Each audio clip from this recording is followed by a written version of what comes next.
Well, Gaza has also, of course, become one of the most dangerous places in the world to be a journalist. And with foreign reporters banned from entering the territory, it is increasingly difficult and deadly for Palestinians to gather information and report on what's happening. Press Freedom Monitor, the Committee to Protect Journalists, estimates that at least 170 reporters and other media workers have been killed in Gaza since the start of this latest war. So here in France, dozens of journalists' unions and media outlets have penned an editorial condemning the killings and the ongoing media blackout. Reporters Without Borders and the European Federation of Journalists, for their part, have called for demonstrations in Paris on Wednesday evening in support of Gazan press workers. France 24's reporter Clovis Casali joins me on set now for more. Hi, Clovis. Hi. So can you tell us more about this movement? Well, it's interesting because practically all media outlets are represented here. Got the national broadcaster France Télévisions. You've also got what is probably the most respected French newspaper, Le Monde. You've got France24. You've got AFP, l'Agence France Presse.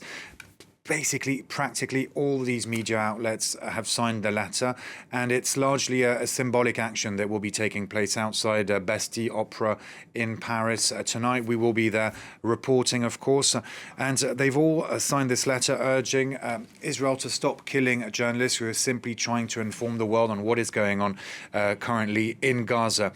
Depending on the sources, there are over 170, possibly 200 journalists who have been killed since October 7th. These are people who were wearing flak jackets, helmets with written press, so clearly signaled that they were working as journalists in the enclave. Israel says it wasn't always the case. And to show solidarity, there will be a minute's silence and also a so-called action die-in, where you'll have dozens of journalists outside the Bastille Opera lying on the ground with fake flak jackets, of course, to show that so many journalists have been killed in Gaza and that it's not tolerable.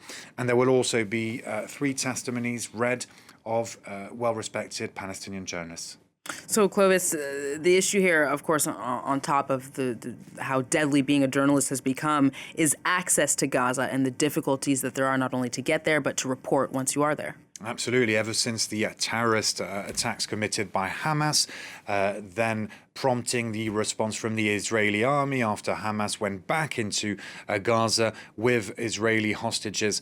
Of course, that prompted the Israeli operations, this war on the Palestinian enclave. And it's been practically impossible for journalists, for foreign journalists, to enter Gaza. At times, Israel allowed some media press tours taking place, around 20 minutes, where journalists were taken to very carefully selected locations in Gaza for 20 minutes or so. Impossible for journalists to go interview Palestinian people. That's very difficult to report on the situation. You have had some journalists in Gaza, largely Palestinian ones, many also from Al Jazeera, the television channel. But since 2008, since our channel at least has been reporting on operations in Gaza, from Gaza, but it's never been so impossible to access the enclave. So difficult to inform, say what is taking place. And obviously, this media blackout is a problem to really understand what is going on, to inform the world. And again, willingly or not, Israel has killed practically 200 journalists, and that's why this action is taking place in the heart of Paris.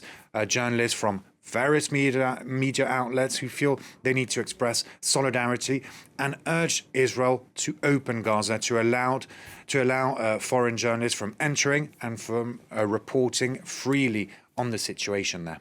So a report from the Watson Institute for International and Public Affairs, Clovis, has been released recently, and it looks even deeper into this issue. Yes, and the Watson Institute for International and Public Affairs depends on Brown University, the US university. It's part of that university. And it states in a report how dangers to war reporters endanger the world, with a very telling figure. And we're going to see this figure here.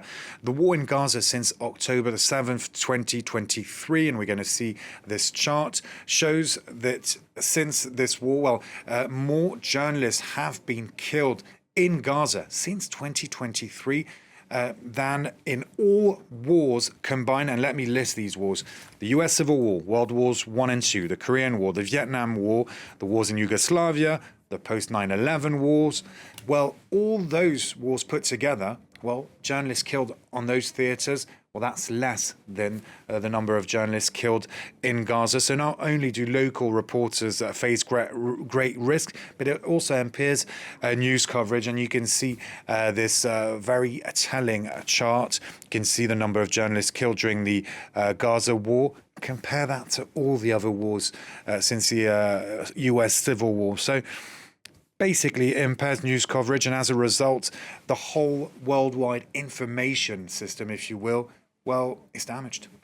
Clovis Casali, thank you very much.